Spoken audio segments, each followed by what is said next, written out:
Step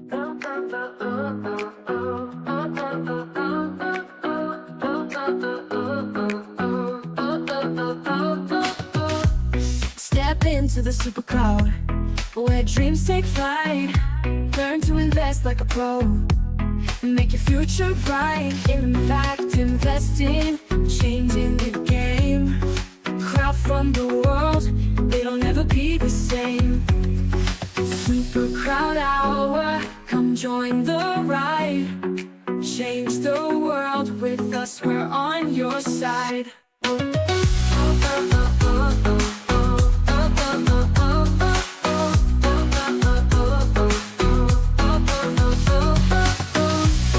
Crowd Hour, come join the ride.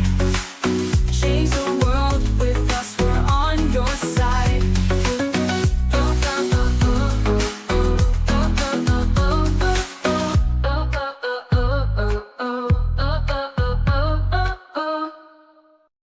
Welcome to the Superpowers for Good show and the Super Crowd Hour for July. We are just thrilled to have you today.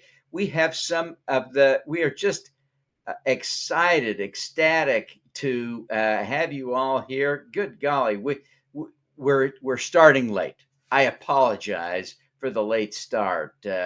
We will still strive to be done by the top of the hour, get you back on schedule. But we are excited to be able to have you with us today.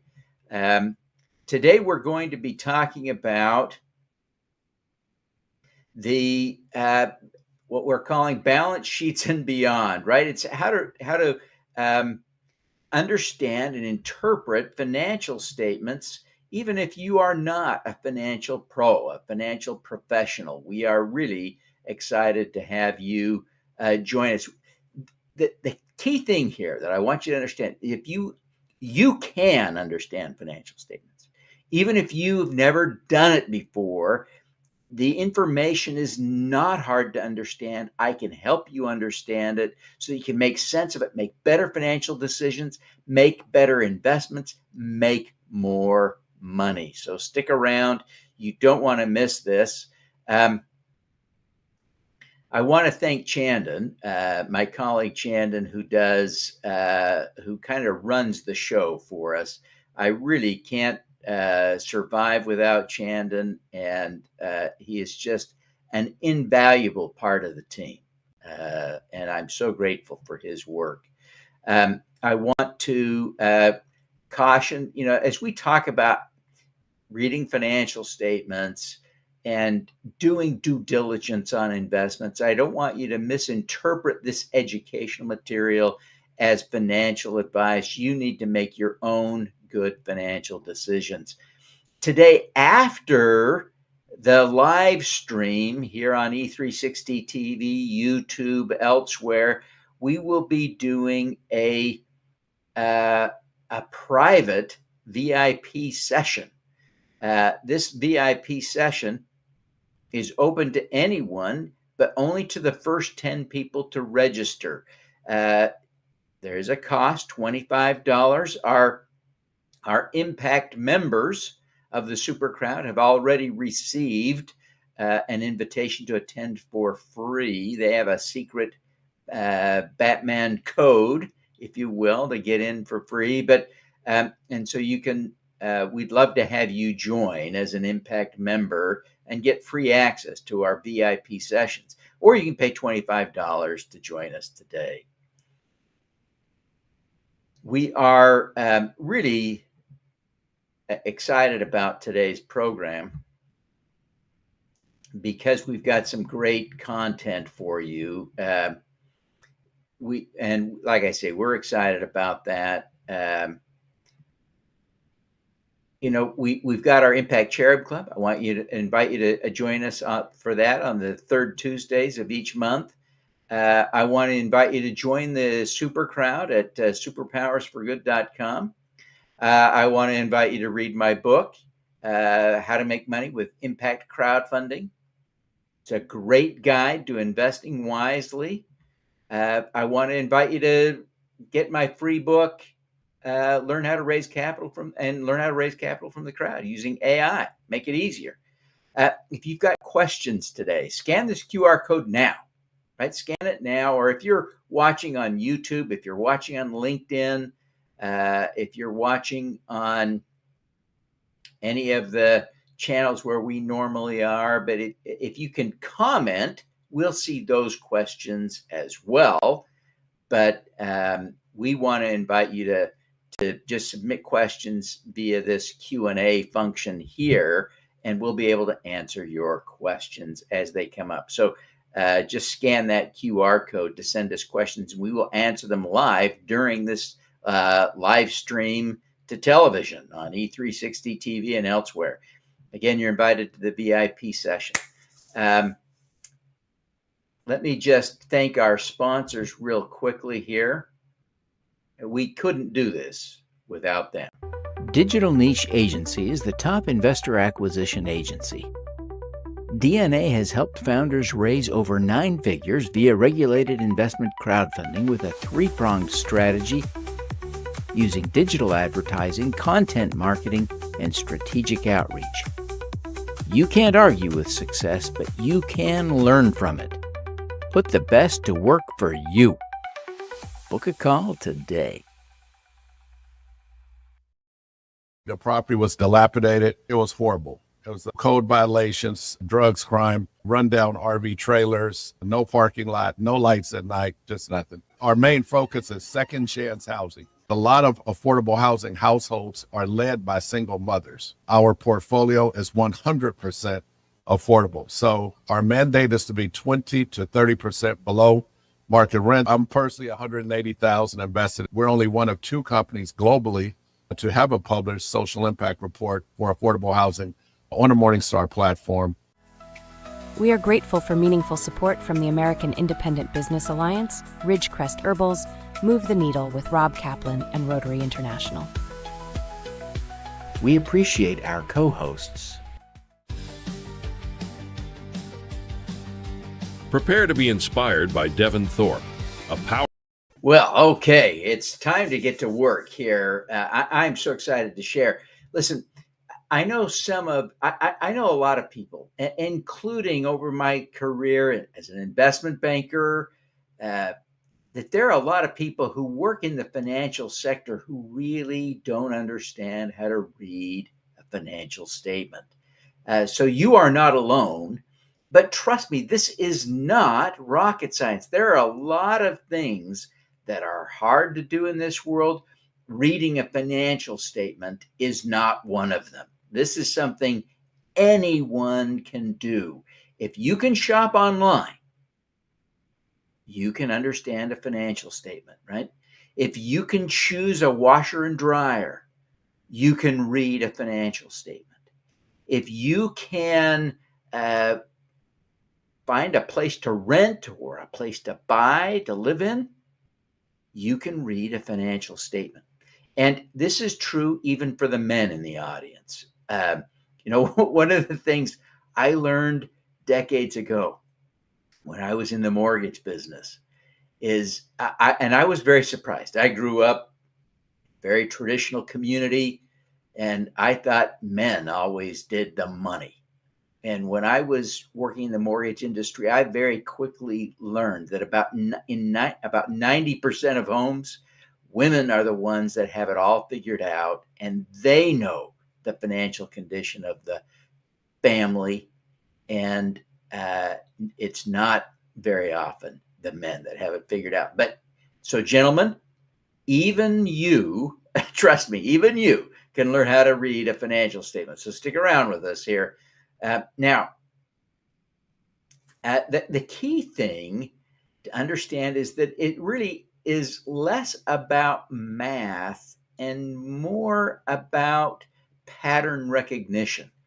As you begin to look at financial statements and they become familiar to you, you don't need to do a lot of math. And certainly the math isn't complicated. The math you may do, really, it's pretty basic. Gut response often is more helpful than trying to crunch a lot of numbers at least for making small investments via regulated investment crowdfunding. So we're going to jump to take a look here at some actual financial statements. And that's how we're going to sort of get started here. So we'll start with the income statement. Now let's talk about what on earth is an income statement. Well, an income statement is, sometimes it's called the P&L or profit and loss. Sometimes it's called a statement of operations. Depending on the business, accountants sometimes use a variety of names, but income statement, profit and loss, and operating statements are the most common formal terms used for the income statement. And that is a report that shows you how the business is doing in terms of the income and expenses, the profits and losses, as P&L would imply. So let's get into the weeds a little bit here. We'll start with the net sales. And so the financial statements I'm showing you are financial statements from a public company. I'm not going to tell you which one because it doesn't matter, but this is a public company filed with the SEC. And I pulled their financial statements because I didn't want to give you something that was so overly simplified that it didn't teach the lessons, right? So these are real financial statements.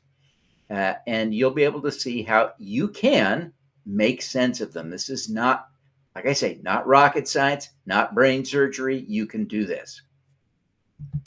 So first off, net sales. What does that mean? That top line, sometimes referred to as the top line, sometimes called revenue, sometimes called sales.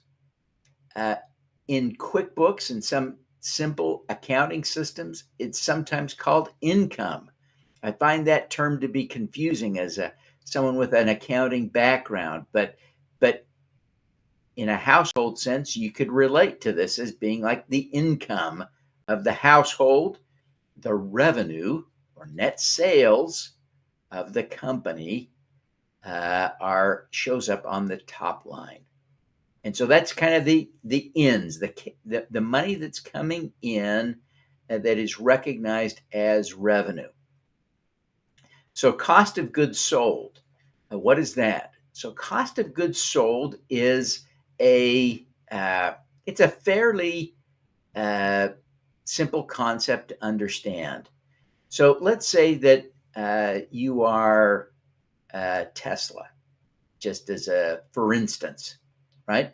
Or Ford or General Motors, and you're looking at the financial statements for the car division, right? So the cost of making a car is the cost of goods.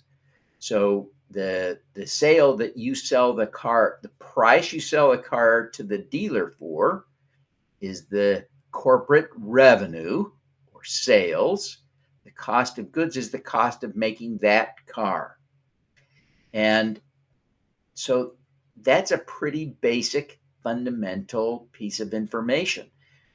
And in this case, you can see that the company we're looking at had, in the most recent period that is reported on these financial statements, March of 24, 60 million. It's reported in thousands. So they had about 60 million of revenue and 43 million of cost of goods sold.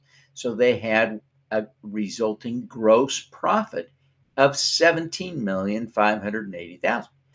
So this company was profitable at the gross profit line. So the gross profit is just the profit you make on selling your stuff before you get to the overhead expenses, the operating expenses. So we'll talk a little bit about the selling, general, administrative. So the gross profit for this company.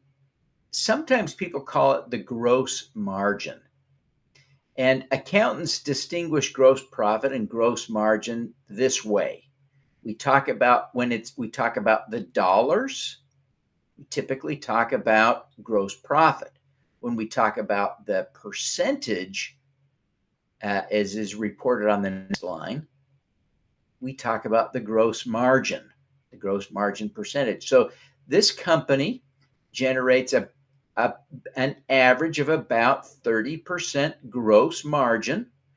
In the most recent quarter, a little over $17 million of gross profit. And the income statement reflects always a result for a period of time. And on this sheet, you can see that there are 4 periods of time. So 3 months ended March 31st, 24, and compared to 3 months ended March 31st, 2023. 9 months ended, because this is a third quarter report, March 31, 24, compared to March 31, 23. So there are 4 different time periods reflected here. You can look at this most recent quarter on the report, begin to see, how does this compare to the past? So it gives you some context for understanding. So, for instance, in this case, you would notice that the profits went down from the prior quarter to the current quarter. You would notice that the gross profit went down for the 9-month period as well. This is a bit of a problem. The percentage is lower. And that trend is increasing, right? The 9-month period is less bad than the most recent period. That suggests there's a trend of declining margins. So that's something you can pay attention to. So next we'll look at, we can ignore restructuring charges. That's an unusual thing. And on this financial statement, it's a small one in the past. But selling, general, and administrative expenses are typical, right? On most income statements, you'll see that. And that reflects the cost of marketing and sales, the cost of having a CEO and a CFO and an accounting department, and other kinds of administrative expenses, like the cost of renting a corporate office. Those kinds of things sit in SG&A, or operating expenses, as they're sometimes called. The result then is operating income. And you'll see that this particular company had a narrow operating income, only $710,000 on $60 million of revenue. It's a pretty small operating income. And then the other expenses and income net, that's typically things primarily interest. There are other miscellaneous items in there, but anything that's material and ongoing in the operations customarily is going to be reflected somewhere above that line. But interest income and expenses, if you've got debt, that typically is going to be in the other income and expense. So in this case, the other is expenses. So that makes things a little worse. As we scroll down further, you'll see then that the operating income reduced by the other expense results in an income before taxes. So sometimes tax laws change, and so you could see a change in net profit that has nothing to do with the operation of the business, only a change in tax law. So it's important to understand that the calculation of the income before tax is sometimes a more relevant and interesting thing for understanding the performance of the business. So income before tax is an almost last line, right? Almost bottom line calculation. But then we're going to look at the income tax expense. And you'll notice that sometimes this company has a negative number on the income tax expense line, and it describes that as a benefit. And that's sort of like getting a tax refund. That's what that represents. And so sometimes you hear about corporations not paying taxes for a variety of reasons. Uh, Companies can get tax credits and other things that, like in a household, result in a tax benefit. And that comes primarily from generating losses, but not exclusively. And in any case, then net income is what we often call the bottom line. That is the ultimate profit, right? That's after all of the expenses are accounted for, even the taxes, you have your net income. So that's the bottom line. And we'll skip over the per share data, but that's just a calculation that's more relevant in a public company. You won't often see that when you're thinking about and dealing with impact crowdfunding offerings. Now let's talk about the balance sheet. So what the heck is a balance sheet? The balance sheet is a report card on what the company owns, what it has, but think about what it owns and what it owes to other people. Owns and owes. That's the balance sheet. So you might think about your personal balance sheet. You may never have used that word in your head to think about it, but you probably think about the worth of your car. If you own a home, the worth of the home, and think about the worth of your 401k. Maybe you can get that statement and you can start to add up all of those things you own that are valuable. And then you might look at the things that you owe. You might have a mortgage, might have a car loan, maybe an old student loan, right? So you own a bunch of stuff and you owe. Those are the elements that make up your personal balance sheet and is how you calculate what we would call your net worth. Well, the corporate balance sheet works the same way. So let's take a minute now here and go through some of the line items on the balance sheet. So the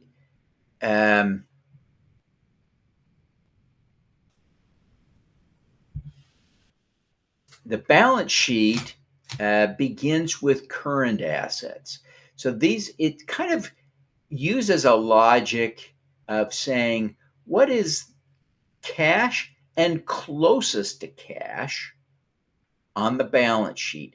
And as you move away from the first line, which is always going to be cash and cash equivalents, right? As you move down the balance sheet and you look at your list of assets, you're getting further and further away from cash, things that would be more and more difficult to turn into cash. So accounts receivable are obligations that people have for purchases they've made on credit. When businesses do business with each other, customarily, they don't pay cash at the time of the transaction for the purchase. Like when you go to the grocery store and pay cash for your groceries. Instead, they typically sign an IOU. It says, ship me your products and I will pay you, usually in 30 days. Now, different companies have different policies, and it tends to vary dramatically by industry.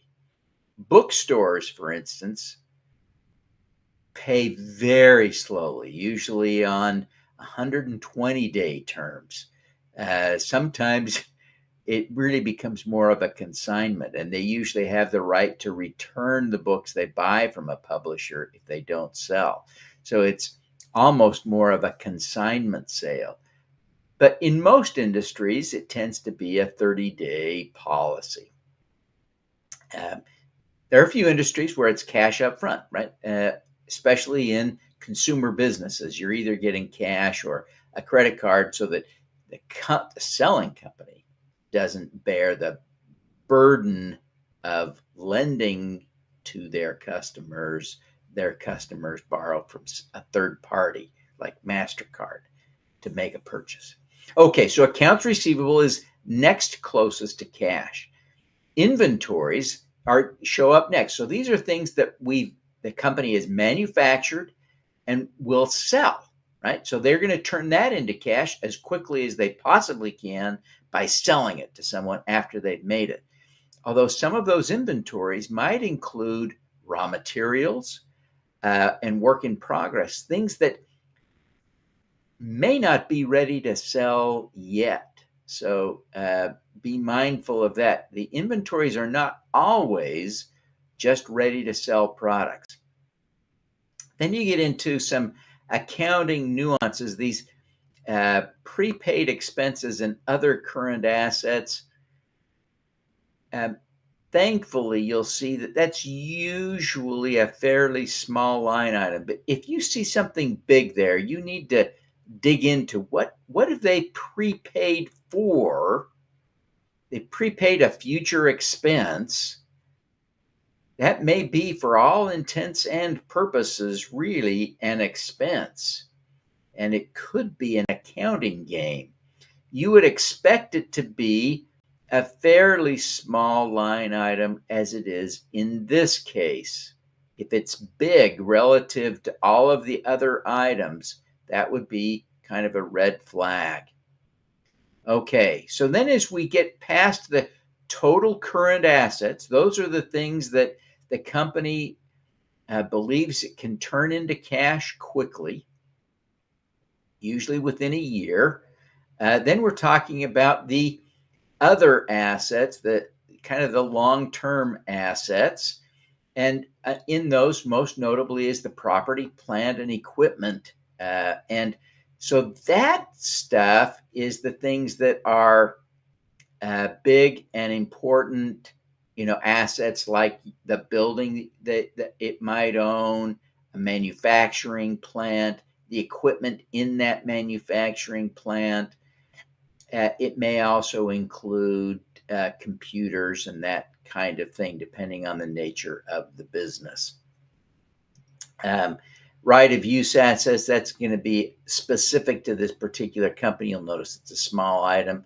Deferred tax assets. So these a deferred tax asset would be some sort of obligation, some sort of benefit that they're expecting from the IRS to come through in the future. And the particulars of that, who knows what that might relate to in this particular case. We'll look that aside. Intangible assets and goodwill. Those are things that are very difficult to turn into cash and frankly, very difficult to value. Intangibles might be things like customer lists and patents and trademarks. Typically, they only end up on a balance sheet after an acquisition. When you buy another company and you assign value from the purchase price, let's say you pay $10 million to buy the other business, you would assign all of that $10 million to the pieces that you bought when you bought that company. And so that would result in goodwill is just the amount, basically, it's the amount you overpaid for the business. Let's put it that way, right? So it's probably the least valuable item on the balance sheet. If that were a big item, that would make us nervous. In this particular case, it's small. Other assets, also a small number, nothing to worry about there. Okay, so let's talk about the liabilities now. The liabilities and stockholders' equity. Let's focus first on liabilities. So similar to cash, the current liabilities are typically organized in terms of when they're due. So accounts payable are typically due within the next 30 days. That's a pretty current obligation. And accounts payable is the opposite of an account receivable, right? So when the company sells products to another company, it ends up with an accounts receivable. Well, when you buy products from another company, typically on a 30-day terms, right? You're going to have an obligation to pay for that product in about 30 days. So that becomes a current obligation. That's pretty close to negative cash. Then accrued expenses are short-term things, and oftentimes that will include payroll-related expenses and other things.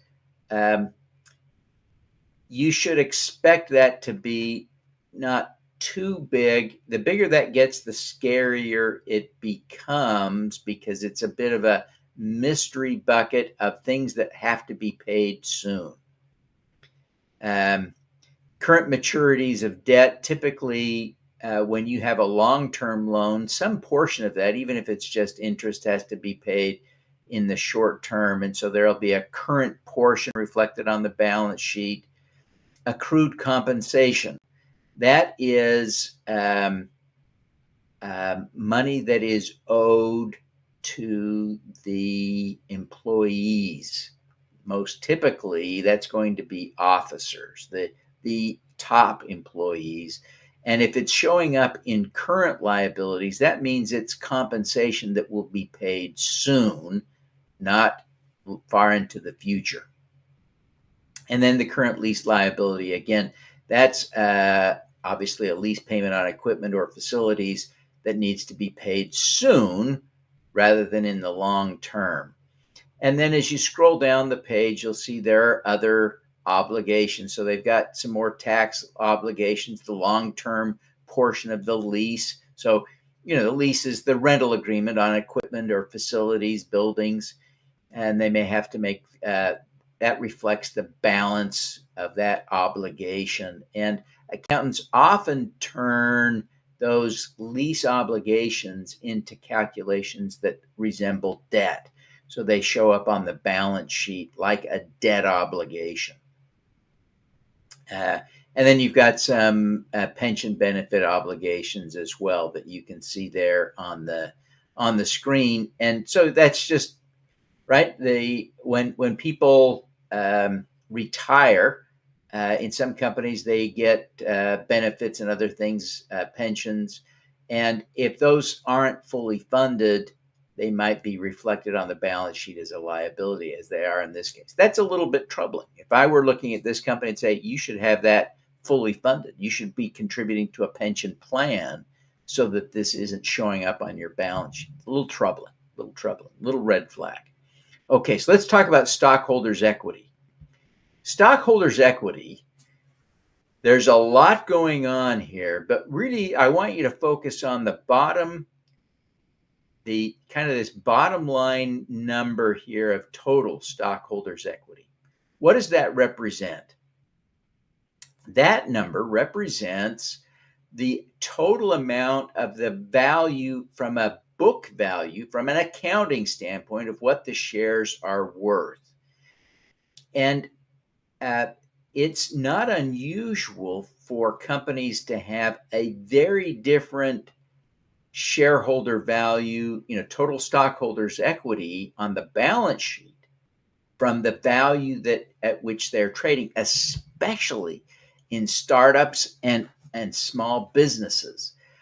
But it's relevant to sort of understand what that is. So if the balance sheet shows that the total stockholders' equity is $100,000 and they're raising capital at a $100 million valuation, that should give you a moment to think, that's an interesting situation.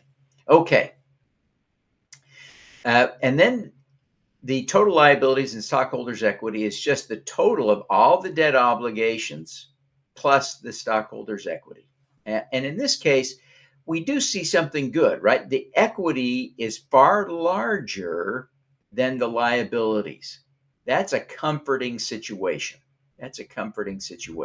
Okay, the cash flow statement. We'll just take a minute on this. The cash flow statement is like the income statement in that it is looking at what happens over a period of time with respect to cash flow. But it's different from the income statement in that we reconcile here the actual cash to the income statement. The income statement is about profit and loss. The cash flow statement says sometimes there are transactions on the income statement that are not cash. Let's figure out what happened to the cash, because the cash really, in the short run, is even more important than the net income. So it starts with the net income, and then it makes adjustments for non-cash transactions. So all the things that happen on the income statement that are actually not paid in cash get sort of added back.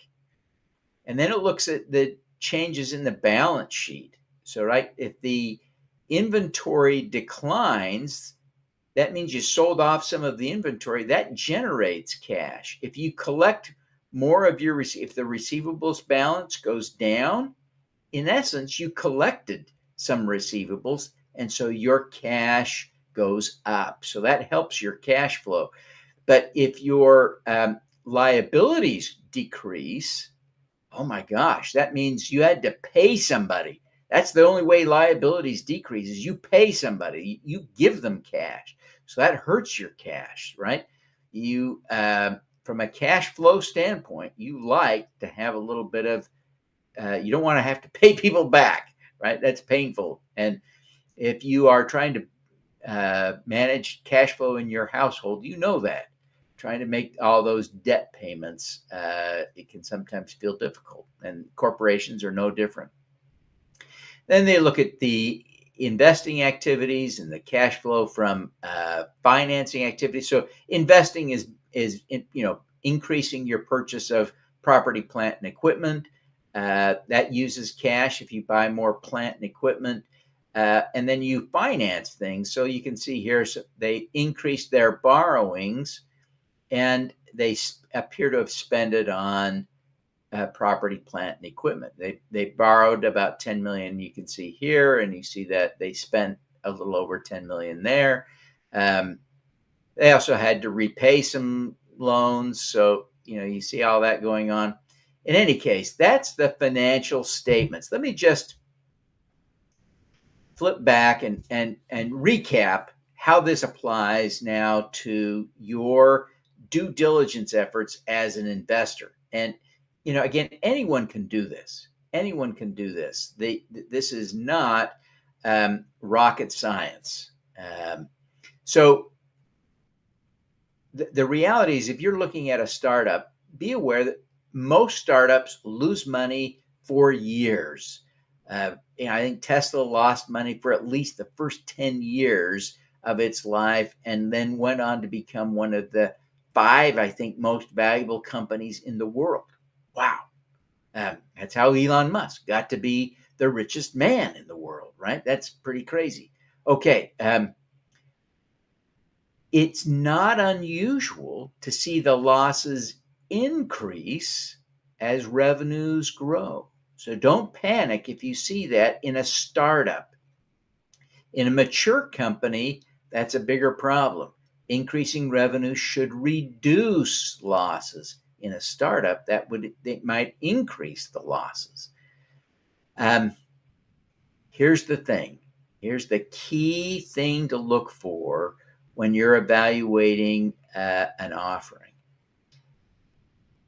The current round of financing should be adequate, if completed successfully, to get the company to a key milestone, whether that's achieving profitability, completing a phase of growth that would make the company more valuable, completing a research and development project that would make the company more valuable, something that would create a change, some milestone of progress.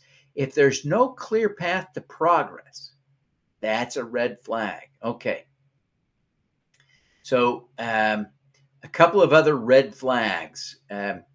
Losses increase on flat revenue. That is a red flag. The capital raise isn't adequate to get them very far.